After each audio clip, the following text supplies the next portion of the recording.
manager, joins us, and we appreciate the time, Al. Take us through the Shane Green process and what you thought you needed in return and what you got from the Braves organization. Well, it was a long and hard process. There were so many relievers out there in the market that it really made it tough, and it really went down to late in the last day here. But at the end of the day, we feel that we got two really good prospects. The left-handed pitcher Joey Wentz. He was a compensation round pick in 2016. He was, he's rated number 7 by MLB in their organization. He's going to go right into the rotation in Erie and fit in right in there with Mize, Manning, and Schoolboy and Faedo and those guys. So it'd be pretty exciting to see him there. And how about the position player and what the position is best suited for him? Because we've seen him as a second baseman and an outfielder. What can you tell us about him? Yeah, Travis Demeritte, we see him more of an outfielder. He can play left field or right field. For us, that's his best position.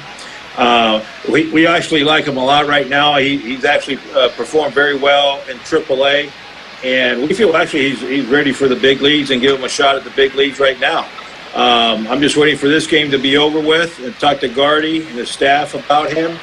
And we're going to make a decision whether to, send him straight to Detroit with the team or start him off in Toledo. And we're going to have that discussion probably right after this game is over, leading into tomorrow, being the off day. So, again, a guy that we feel can be an offensive producer and, another highly touted guy that, that we feel that is ready to start the big leagues. Al, when it really came down to the last few minutes and you knew that they were interested in Shane Green, did you have choices of certain minor leaguers, or was it just these two guys, take it or leave it? How did it all evolve? Well, again, that's why it goes down to the last, few minutes of the deadline. You saw on TV and all the publications how many relievers were actually out there available for trade, and so it made it quite difficult. Very competitive as far as dealing with different clubs. We were hunkered down in our room with all the with several clubs up on the board with all the names, and all you can do is make a lot of phone calls. Exchange a lot of names, and then you wait. And then, in some cases, it's kind of like who blinks first. So, at the end, when it gets closer, everybody has to make a decision of which way to go. And, if you wait too long, obviously you may not have a trade to make. And but if you feel good about the guys that you're getting, then you go ahead and you pull the trigger. In this case, we felt Joey Wentz was really a highly touted top prospect, a pitching prospect that's going to fit in nicely right there with our rotation in Erie. And Travis Demeritte, we feel that he's produced very well right now at AAA, and he's ready to start at the big league level, if not right now, pretty soon to start his career there.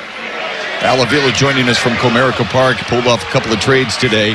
Shane Green to Atlanta. Nicholas Castellanos to the Cubs. We saw Castellanos seemed like a late, almost last-moment deal to Chicago. How nerve-wracking was that, and how did that transpire? Well, the truth of the matter is that they told me that went down. That deal was made with 40 seconds left before the deadline. So.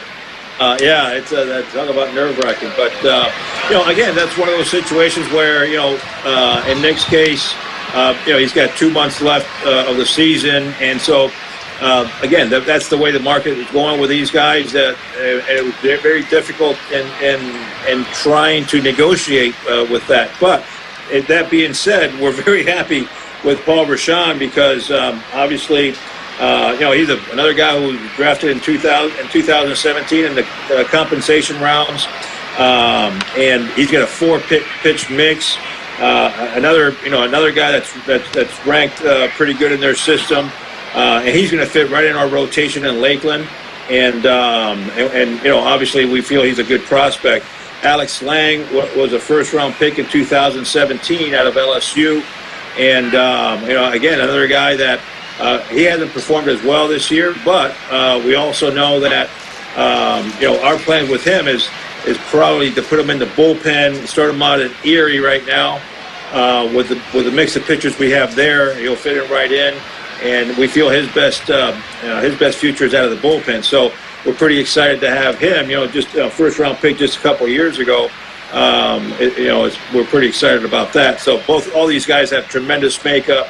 They were high picks, within their time, and we feel that they all have a good future. They were all pretty solid prospects. So obviously these are very difficult times because Nick Castellanos, we're very close, just like the other, just like J.D. Martinez. We come from the South Florida.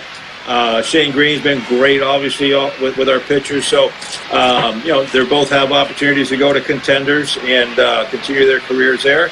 And for us, in a rebuilding situation, we feel we picked up some pretty good prospects to keep our growth going. And how challenging was it for you emotionally with Nick Castellanos because of your relationship with him for so long? Yeah, it's always emotional. Well, for me anyway, especially when I get to know the player as well, so well, and most of the players I get to know them pretty well. So, but at the end of the day, I know how to talk to Nick. It's part of the process. I think he understands that we're a rebuilding team, and our timeline right now may not be the right one. In saying that, he's got a great opportunity to go to a contender, and we have an opportunity to grow some prospects here and that are going to help us in the near future. Run single. Tigers play 2 more. They're up 4-0 here in Los Angeles as we talk with Tigers general manager Al Avila. You get 3 pitchers in the 2 deals total, 4 players overall. We know the depth of the organization is about pitching. Why did that not steer you away from acquiring more arms in these 2 trades? Well, you can never have enough pitching, and the fact of the matter is, even though you focus on bats, you can only trade for what is available or what's in front of you. So it's not like a let's say fantasy league where you can create great things. This is a situation where you try to get the best player available that you feel are prospects that can move up the ladder and help you at the big league level. And so while you start focusing on bats, you can't ignore the pitching, because at the end of the day, you have a pitching prospect as opposed to a hitter or a position player that you don't feel is that kind of prospect that's going to play at the big league level or have an impact at the big league level.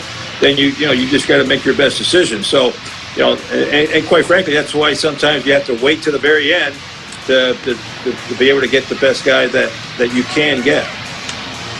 Well, speaking of prospects, we've seen what Jake Rogers has done the last couple of days, and we don't want to get too far ahead of ourselves, but a 2-for-4 performance last night with the game's lone RBI, his first major league homer today. What made you and David, Chad, and the rest of your staff feel like he was ready at this moment, and what are your thoughts on his first 2 days in the majors?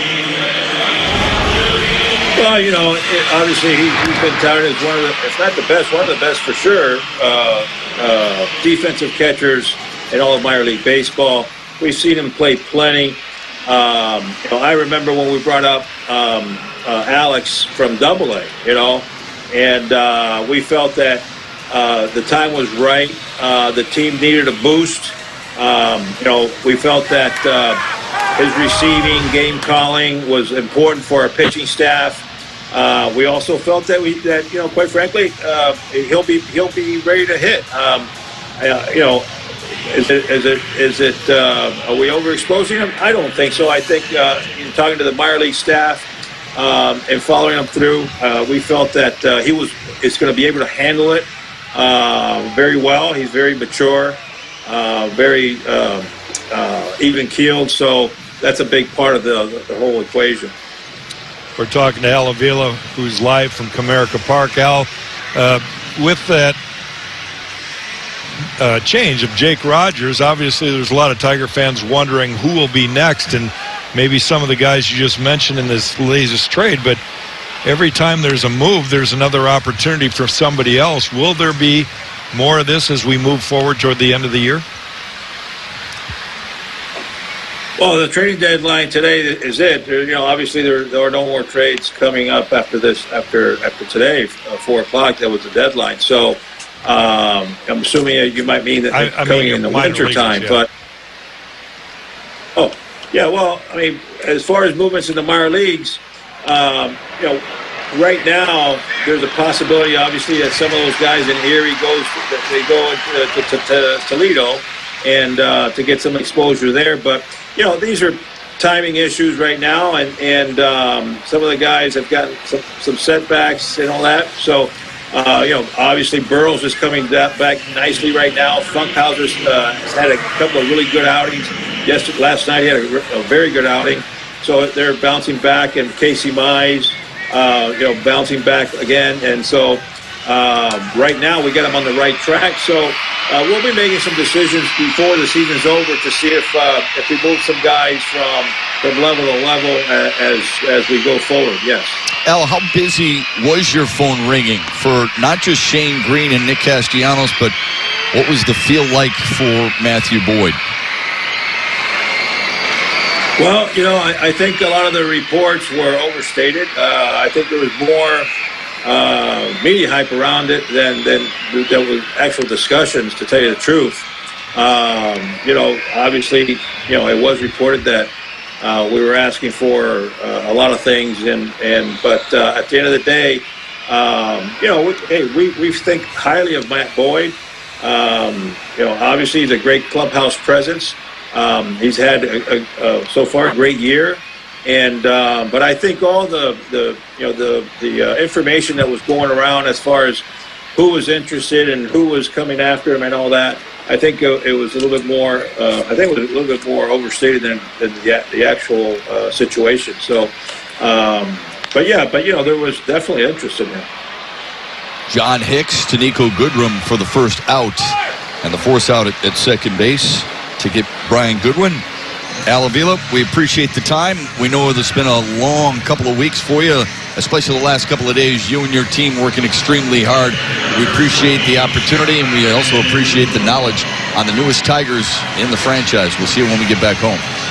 Get some rest, Al. Thank you very much. Well, hey, keep on giving us some luck there. Keep that lead. I wish we had that much power, but we're going to hope. Okay, 4-0 Tigers. So far, so good today. Al Avila at Comerica Park with us to talk about the Nick Castellanos trade to the Chicago Cubs and Shane Green's trade to the Atlanta Braves.